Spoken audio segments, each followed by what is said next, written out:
Bom dia, pessoal. Mais uma vez, estou aqui justamente para explicar, né, as páginas 148 e 149, que tratam, né, do assunto que nós vimos na terceira aula, poliedros e corpos redondos. Então, na questão de número 1, nós temos: marque com um X os objetos que lembram poliedros. Tá, mas o que são poliedros que eu já esqueci, Fidelis?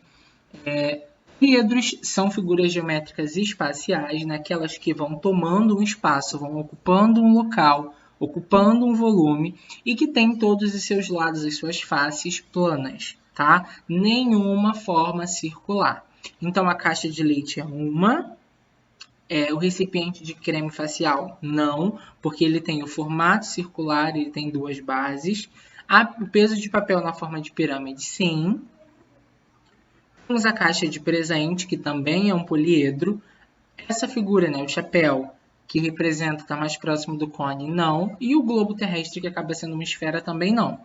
Na número 2, ele pede para, entre as figuras geométricas apresentadas, contorne os poliedros e assinale com um X os não poliedros. Então, nós temos aqui, ó, olhando já para a figura, todas aquelas que possuem algum formato circular, elas são os não poliedros, ou chamados de corpos redondos. Então, essa e aqui nós temos, ou melhor, temos os corpos redondos, tá? Que não condizem com os poliedros. E nós temos aqui essa figura primeira aqui, essa que é um paralelepípedo um pouco oblíquo, né, inclinado. Temos o prisma de base pentagonal e a pirâmide, que são considerados poliedros por conta de suas faces planas, tá? Sem nenhum formato circular. Experimente. Nessa parte aqui, eu vou pedir para que vocês, né, façam a retirada da página 3 a 11 do material complementar para construir essas composições artísticas. E aí nós temos algumas aqui que fazem parte do exercício para nós analisarmos.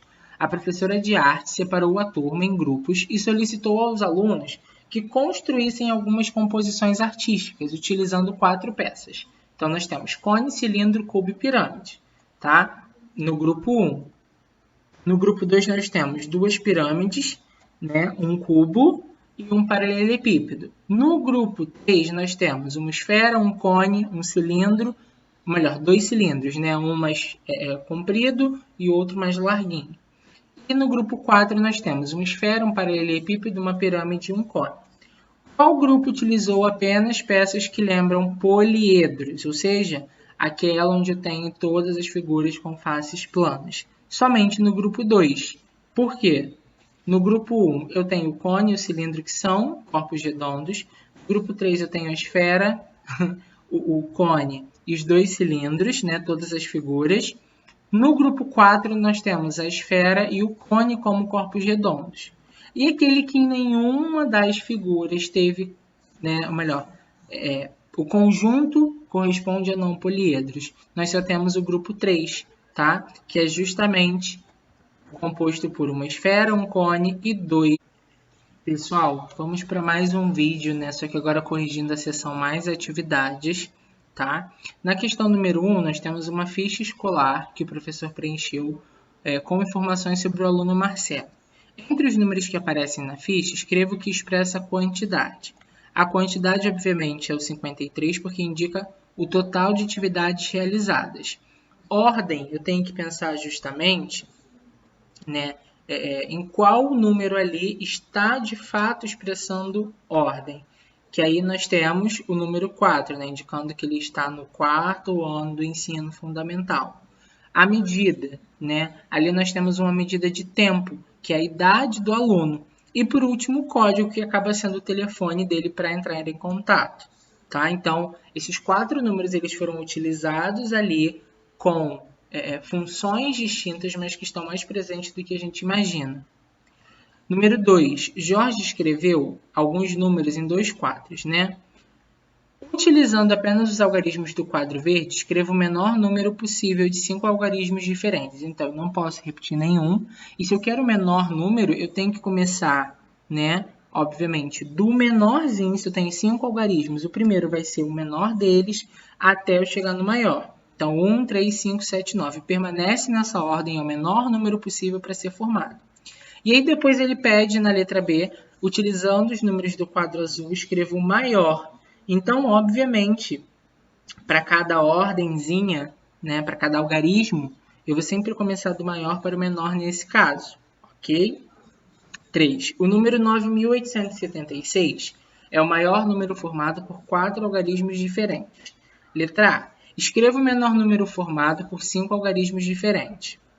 Então, nós não podemos repetir número. A gente sabe que o menor algarismo é o zero, mas o zero, começando o número, ele não tem um valor específico. Então, eu vou colocar o 1, tá? Que é o menor valor unitário, tá? Em seguida, o zero para torná-lo, né, o menor possível. Depois eu venho na ordem 2, 3 e 4, formando 10.234.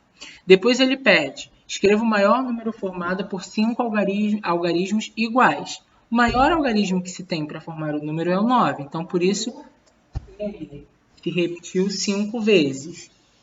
Na letra C, escreva o menor número par, ou seja, tem que terminar em 0, 2, 4, 6 ou 8, de 6 algarismos diferentes. Se é o menor, eu vou começar com 1, porque eu não posso começar com 0. Em seguida vem o 0. Depois do 0, qual é o menor número par? O 2. Depois, eu não tenho nenhuma restrição com o próximo, então eu vou seguindo a sequência. 3, 4, ele tem que ser par, então não posso terminar com 5. Depois do 5, qual é o próximo número par? O 6. Por isso eu terminei com ele, formando 102.346. Na número 4, nós temos o seguinte. Observe o que Ana fez utilizando 3 fichas numeradas. Ela ordenou as 3 fichas e depois, mantendo essa ordem, ela retirou uma das fichas e obteve o maior número possível de 2 algarismos. Nós vamos ter que realizar o mesmo procedimento, só que agora com as fichas que nos foram informadas. Então, nós temos 1, 2, 3, 1, 2, 3 nas duas alternativas. E a gente precisa encontrar o maior número possível, riscando 2. Então, risquei esses 2, fico com 3.123, que é o maior valor que eu consigo formar. Tá? Aqui, eu peço o menor possível. Então, eu vou riscar o 2 e o 3, ficando com 1.123. Fidelis, mas eu poderia riscar das pontas se necessário? Não teria, né, nenhum problema em riscar os números da ponta. Entretanto, como ele quer o maior possível, eu fico restrito a começar com o 3, que é o maior valor absoluto que ocorre aqui. Aqui ele quer o menor, então eu obviamente terei que começar com o algarismo 1. Na questão número 5, ele me dá uma tabela onde ele pergunta, essa tabela indica o período aproximado em que alguns planetas orbitam no Sistema Solar, que foi um conteúdo de ciências de vocês. E na letra A ele vem perguntando, em qual desses planetas o período de órbita é o menor? Bom, se a gente está falando em dias, quanto menor o valor, mais rápido ocorre essa órbita, né? Então, Vênus tem o menor período, a menor órbita, e a maior, obviamente, Netuno, que é o valor aí que tem 60.152 dias para que ele realmente orbite aí perante o Sistema Solar. Na letra B, ele pede para arredondar para a dezena mais próxima. Arredondar para a dezena é justamente mexer ou não com essa segunda ordem, tá? Fazendo com que termine em 0.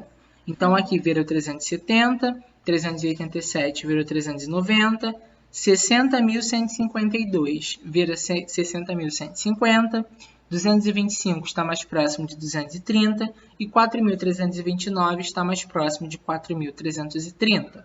Depois ele pede para a centena mais próxima. A centena mais próxima, 365, está mais próximo do 400, 387 mais próximo do 400, 60.152 está mais próximo do 60.200, Vênus, 225, está mais próximo do 200 também, e 4.329 está mais próximo do 4.300. Mas, Fidelis, não lembro como é que faz arredondamento. Você vai analisar a ordem que ele está pedindo, se é dezena, você vai olhar somente para a segunda ordem, né, dezena simples, obviamente. Se ele passar, né, do 5, a regrinha, né, é você procurar ir para mais. Se ele passar, se ele estiver inferior a 5, você arredonda para menos. Então, essa é a regra básica do arredondamento para os números que nós temos aqui. Na 169, Na número 6 nós temos, em um show de música, havia 2 tipos de lugares para o público, o comum e o premium. Ele diz que 25.650 pessoas ficaram em lugares comuns e 2.350 no outro lugar. Quantas pessoas foram ao show? Então, eu obviamente vou somente somar esses dois valores, resultando em 28.000 pessoas. Tá? Na número 7, nós temos alguns comandos aqui a serem seguidos. E aí, na letra A, ele pede para escolher 2 números de 3 algarismos diferentes e seguir os mesmos passos. Então, isso aqui é só uma sugestão de resposta. Vocês fizeram da forma de vocês. Eu gostaria depois que vocês até comentassem, se sentirem à vontade, por quais números utilizaram para ver se realmente atendeu ao valor aqui encontrado. E aí, na letra B, ele pede para comparar, né? É importante que vocês observem que o resultado sempre será 1089 seguindo esse passo a passo. Tá bom, pessoal? Espero que vocês não tenham ficado com dúvida e se ficaram, peço que me sinalizem para que eu possa sanar.